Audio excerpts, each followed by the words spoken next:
Literally just got to camp. It's a favourite spot of mine. It's got a mixture of sand, water, beachy sand. The water's quite clear around here and it doesn't overflow, so I don't have to worry about moving during the night. First thing I did when I got here was obviously go and collect tinder. A good tip is to sort it into piles. So the phone's currently sat on medium size. These are a bit smaller. And I've got the bigger logs over here. And I've just put a load of kindling, dry sticks, snap easily. Basically to pick your wood, the best thing to do is, obviously it'll crackle in the fire, so you're looking for the same noise, and it's probably going to be dry enough. But yeah, you just start the fire off nice and slowly, load of little twigs, and then obviously build up. And then by the time you get to the bigger ones, it will be night time and it will be self-sufficient. Sometimes I go sleep with the fire on, sometimes I don't. It just depends where I am. I like this bit here because the sand's really wet and you can dig a hole, like you can see here, a big pit. It's safer to do that. Obviously you don't want the logs rolling over with the wind or whatever scenario may come up. But yeah, I'm just about to make some chickpea curry. I've got spinach, I've got the chickpeas, I've got all the spices, and I need to go get some water out of these. I'll just show you the other side here. So as you can see there, the stream's all dried up at the minute, and obviously when the tide comes in later, that's going to fill up.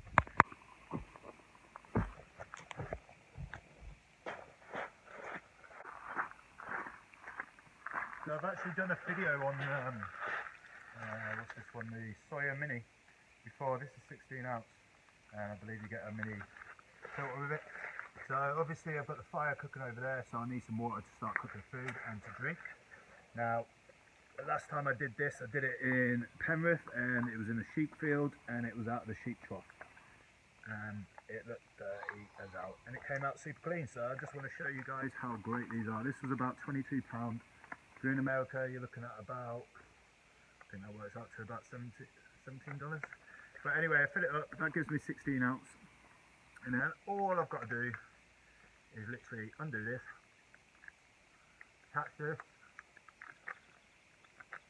undo the cap, and I can literally drink that from the water. The reason I'm splitting that bit is because obviously this is being stored in my bag and there will be a tiny little bit of water still in there from the last time. But as you can see, more than happy to drink that. It actually tastes better than tap water. It tastes better than bottled water, believe it or not. And I tell you what, the weight that you save, because normally I'd come out with at least 1 litre, maybe 1 litre, maybe 2 litres worth of water, so that I didn't have to do this. I didn't have the opportunity to do this. So now, all I've got to carry is the weight of this. It squeezes right up. If you was on a long walk, or you was just taking a dog somewhere, or up in a mountain, these are absolutely brilliant. Because you can just shove it straight in your pocket like that, and you can see how big that is. Nothing. See? So when it comes to cooking on a fire, sometimes I do take I've got like a pan, sauce pot, cook set, or whatever you want to call it. Sometimes I take that out, but 9 times out of 10 I like to take a mini frying pan. As you can see, it's the size of my hand there. It straps onto the end of my bag, or I can just slot it in, and it's absolutely brilliant because there's not much that you can't cook on it. So what I do like to do though is, just before I start cooking, I will, there we go, there's 1 and there's 2. I like to get 2 unburnt logs and I put them either side. Now what that does is, the wood's burning underneath and this just slots straight on top. Keeps it out of the fire. Not that it's going to be an issue, because this one is purposely for my camping, so I'm not fussed about the black. But it does just help you sit it on there and get cooking. So as you can see there, I've brought some spinach. Smoke some away. Brought some spinach and some onions already diced, some mixed spice, And all I do is just shove that straight in the pan.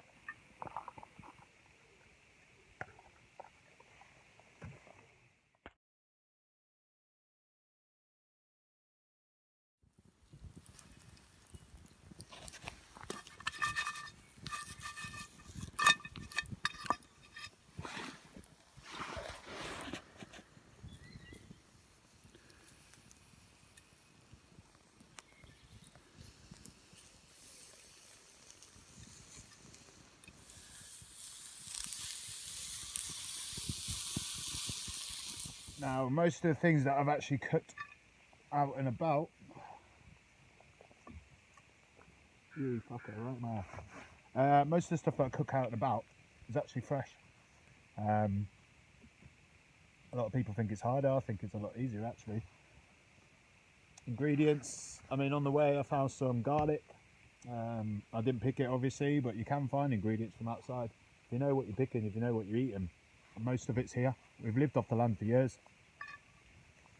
And all we've done is we've started to put it in a supermarket, and people forget that it's actually coming out of fields and stuff like that where we live. So it's nice to try different things. And when you're camping, what else are you going to do? There's not much to be done.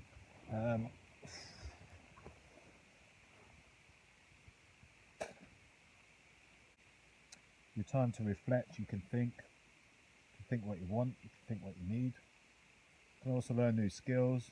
I mean, I could go and pick up one of these now and start carving it and learn different stuff. But I mean, when I camp, I'm quite happy to set up a hammock and sit and watch the fire all night.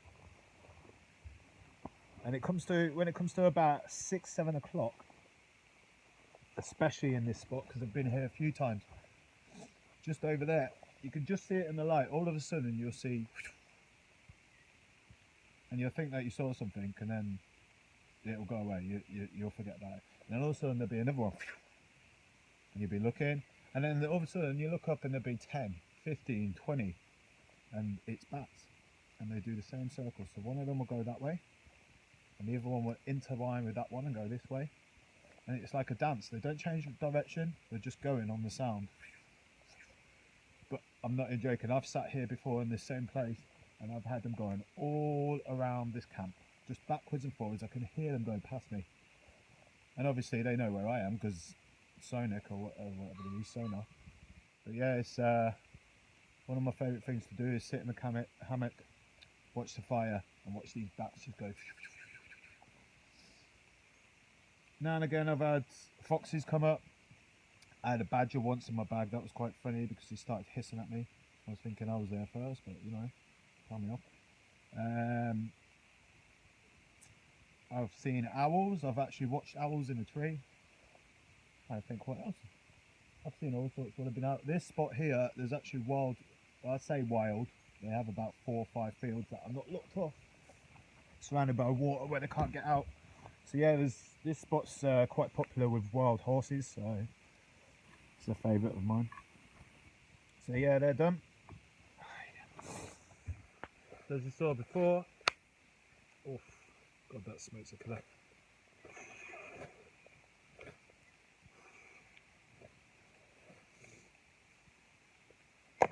Yeah, so now I've cooked off the spinach and the onions, and now I've put a load of chickpeas in there and some water from the river and all the spices, and that's starting to thicken up, as you can see. All in all, the ingredients probably cost me in the region of £1.50, and there's enough portions here for at least 2 people if I wanted to, although I gave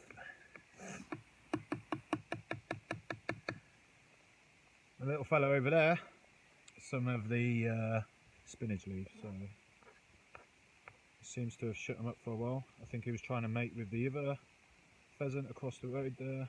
So I've set up camp, and now I've got 2 ducks, starting with the pheasant. So the pheasant's been going crazy for about half an hour, ruffling his feathers, trying to impress people. And he's got these 2 come along, and they're just giving him it all now.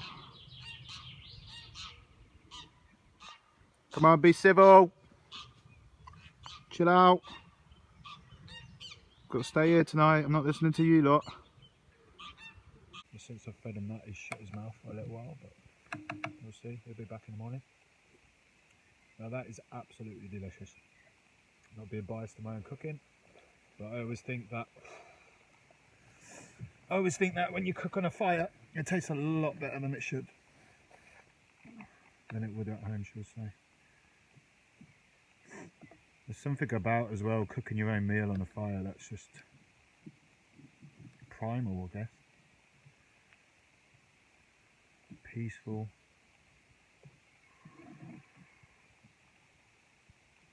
With a cooker, you turn it on and you can turn it back on. With this, you've got to poke it. You've got to get it going. You have to. There's a lot more to it.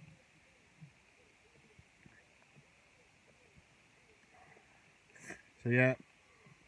So obviously I've got the fire going, as you can see. Food's on. Hammock's up. Everything's done now. I like to read a book at night, so I've got a book over there.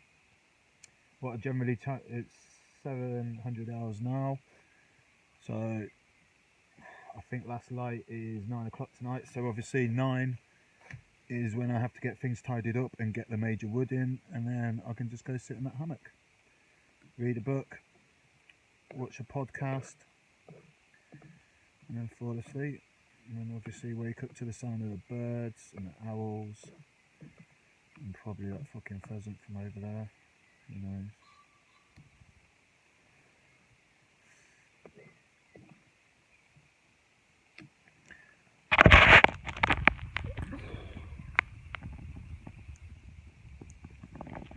Yeah, so I actually love this spot because normally you get wild horses that walk along there. And last time I was here, they were literally on that water's edge, and I was camped here. And yeah, we've got these two characters. Hey, you want to go in my pan?